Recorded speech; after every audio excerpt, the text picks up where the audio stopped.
million shillings lost in the Treasury and Health departments. Among those to be grilled is County Public Service Board Chair and the senior officials in the Treasury and the CEC for Health, Dr. Beatrice Etemesi. Let us speak to our reporter, Willie Lusige. Willie Lusige, good morning.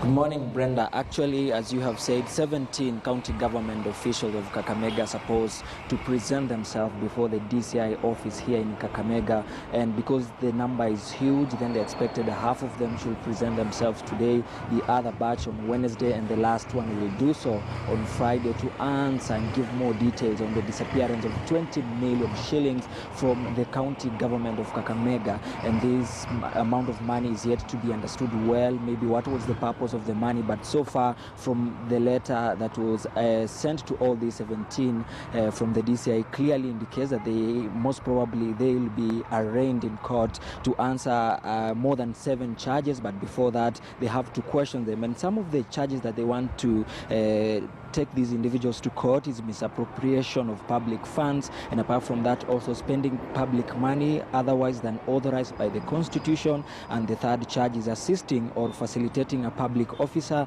to spend public money on not what was supposed to do. And apart from that, we have seen they have also asked them to answer issues to do with misuse of the same county government funds, conspiracy to defraud the county government of Kakamega, and the last one I think is conflict of interest among the other charges. So we are aware some of the top county government of Kakamega officials will be presenting themselves before the DCI, including Dr. Beatrice Etemesi. She's in charge, or she's the chief officer in the Department of Health, because we are being informed that the money that was lost is cutting across the health department and also other departments within the county government of Kakamega. So today we expect at least 4 county government officials to present themselves, and apart from that also we are still waiting for them to be here at the DCI office and also speak with the person in charge of the Director of Criminal Investigation here in Kakamega to tell us maybe briefly how did that money get lost, which department were affected, and some of the other actions that they are planning to take, because definitely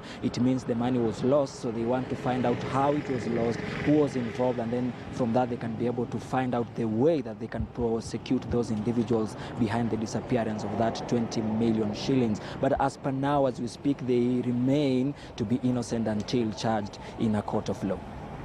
Thank you, Willie Lusige, for that. He'll be giving us more updates as and when the story develops. But let's go to Nakuru.